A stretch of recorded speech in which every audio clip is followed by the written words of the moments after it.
എൻ്റെ സഹോദരി, നിങ്ങൾ എത്രയും പെട്ടെന്ന് ഈ വീഡിയോ റിമൂവ് ചെയ്യണം. ലോകത്ത് വേറെ എവിടെയും ഇങ്ങനെ നടക്കില്ല എന്ന് ഞാൻ പറയുന്നില്ല, പക്ഷെ എന്റെ നാട്ടിൽ നടക്കില്ല കേട്ടോ. രാത്രി 2:30 ഞാനൊന്ന് നടക്കാൻ ഇറങ്ങിയതാണ്, അത് ഒറ്റയ്ക്ക്. അതുകൊണ്ടാണ് കേട്ടോ എനിക്ക് ദുബായ് ഗവൺമെന്റിന് ഇഷ്ടം. ഇത്രയും സേഫ് ആയിട്ട് ഫീൽ ചെയ്യുന്ന വേറെ സിറ്റി ഉണ്ടോ എന്ന് എനിക്കറിയില്ല. എൻ്റെ സഹോദരി, നിങ്ങൾ എത്രയും പെട്ടെന്ന് ഈ വീഡിയോ റിമൂവ് ചെയ്യണം.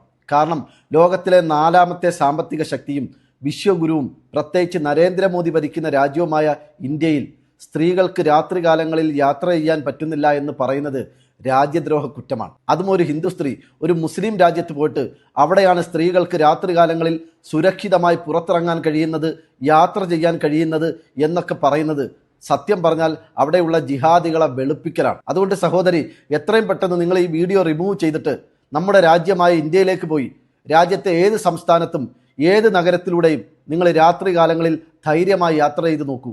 നിങ്ങൾക്ക് സംഘം കാവലുണ്ടാവും. അല്ലാതെ നിങ്ങൾ UAE പോലെയുള്ള അറേബ്യൻ രാജ്യങ്ങളിൽ വന്ന്, ജിഹാദികളുടെ രാജ്യങ്ങളിൽ വന്ന് രാത്രികാലങ്ങളിൽ പുറത്തിറങ്ങി ഇത്തരത്തിൽ വീഡിയോസുകൾ ചെയ്യുന്നത് ശരിയല്ല. ഏത് സമയവും ജിഹാദികൾ പൊട്ടിത്തെറിക്കും.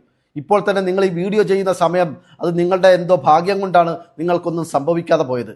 കാരണം ഏത് സമയത്താണ് ജിഹാദികൾ വന്ന് പൊട്ടിത്തെറിക്കുന്നത് എന്ന് പറയാൻ പറ്റില്ല.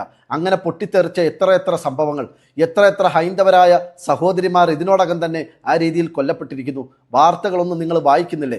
വാർത്തകളൊന്നും നിങ്ങൾ കാണാറില്ലേ? അതുകൊണ്ട് ഒരു ഹിന്ദു സ്ത്രീയായ നിങ്ങൾ ഒരു മുസ്ലിം രാജ്യത്ത് പോയി അവിടുത്തെ നിയമ സംവിധാനങ്ങളെ, സുരക്ഷിത ബോധത്തെക്കുറിച്ച് സംസാരിച്ചത് രാജ്യദ്രോഹ പ്രവൃത്തിയാണ്. ഇസ്ലാമിക ചരിത്രത്തിൽ ഏറ്റവും തിളക്കമുള്ള അധ്യായങ്ങളാണ് ഖലീഫ ഉമറിന്റെ ഭരണകാലം. അത് പരിശോധിച്ചാൽ നിങ്ങൾക്കതിൽ കാണാൻ കഴിയുന്ന ഏറ്റവും പ്രധാനപ്പെട്ട ഒന്നാണ് സ്ത്രീകളുടെ സുരക്ഷയുമായി ബന്ധപ്പെട്ട കാര്യങ്ങൾ. ഖലീഫ ഉമറിന്റെ ഭരണകാലത്ത് ഇറാഖിൽ നിന്നും സ്ത്രീകൾ ഒറ്റയ്ക്കും കൂട്ടമായും മക്കയിലേക്ക് നടന്നു വന്ന് ഹജ്ജും ഉംറയും നിർവഹിച്ച് സുരക്ഷിതമായി തിരിച്ച് വീട്ടിലെത്തുന്ന സാഹചര്യമുണ്ടായിരുന്നു എന്ന് ചരിത്രങ്ങളിൽ കാണാം. ആ പാരമ്പര്യം സ്ത്രീ സുരക്ഷയുടെ കാര്യത്തിൽ ഒരു വിട്ടുവീഴ്ചയുമില്ലാതെ അറേബ്യൻ ഭരണകൂടങ്ങൾ എല്ലാ കാലത്തും നിലനിർത്തി പോരുന്നുണ്ട്. അതുകൊണ്ട് ആ ഇസ്ലാമിക രാജ്യങ്ങളെയും അവിടുത്തെ സ്ത്രീ സുരക്ഷാ നിയമങ്ങളെയും പൊക്കിപ്പറഞ്ഞും പുകഴ്ത്തിപ്പറഞ്ഞും നരേന്ദ്രമോദി ഭരിക്കുന്ന ഇന്ത്യ രാജ്യത്തെ സ്ത്രീ സുരക്ഷാ നിയമങ്ങളെ താറടിച്ചു കാണിച്ച നിങ്ങൾ, വിമർശിച്ച നിങ്ങൾ അക്ഷരാർത്ഥത്തിൽ ഒരു രാജ്യദ്രോഹിയായി മാറിയിരിക്കുന്നു. അതുകൊണ്ട് നിങ്ങൾ എത്രയും പെട്ടെന്ന് ഇന്ത്യയിൽ ചെന്ന് രാത്രികാലങ്ങളിൽ ഒന്ന് യാത്ര ചെയ്ത് നോക്കൂ. ഞാൻ വീണ്ടും പറയുന്നു, സംഘം നിങ്ങൾക്ക് കാവലുണ്ടാവും. വേലി തന്നെ വിളവ് തിന്നുന്നു എന്ന് പറയുന്നത് പോലെ സംഘം നിങ്ങളെ കയറി പിടിക്കുമോ എന്ന് ചോദിച്ചാൽ അത് അവരുടെ പൂർവ്വകാല ചരിത്രം പരിശോധിച്ച് നിങ്ങൾ ബോധ്യപ്പെടേണ്ട.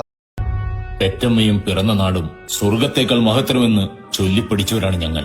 പെണ്ണിന്റെ മാനം സംരക്ഷിക്കാൻ 1 അല്ല 1000 സ്വയം സേവകരുണ്ട് എനിക്ക് പിന്നിൽ. ധൈര്യമായി പൊക്കും, ഏട്ടനുണ്ട് കൂടെ.